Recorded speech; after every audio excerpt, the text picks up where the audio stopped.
నువ్వు సిన్సియర్గా లవ్ చేసిన అమ్మాయితో కాకుండా అరేంజ్ మ్యారేజ్ చేసుకున్నావుగా. ఎప్పుడైనా ప్రేమించిన అమ్మాయి గుర్తొస్తే నీకు బాధేస్తుందా లేదా మామయ్య?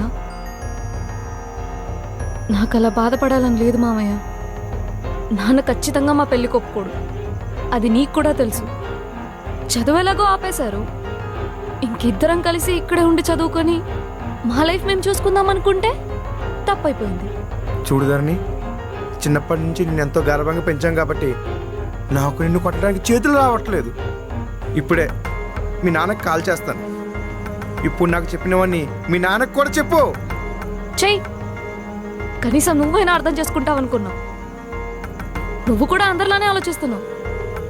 కానీ ఒక్కటి మాత్రం నిజం, నన్ను అరవింద్ని విడగొట్టాలని చూస్తే మా చావుకు కారణం నువ్వే అవుతావు మామయ్య. కొట్టానంటే కొట్టు, సమాధానం చెప్పలేకే కదా కోపం వస్తుంది. కానీ నువ్వు మా నాన్నకు చెప్తే మాత్రం అదే జరుగుద్ది. నీకేమని పిచ్చాదారని? అమ్మా నాన్న వదిలేసి ఇలా ఎన్ని రోజులన్నీ ఉంటారు? ఆల్రెడీ ఉంటున్నాం కదా మామయ్య. మేము మీ దగ్గర నుంచి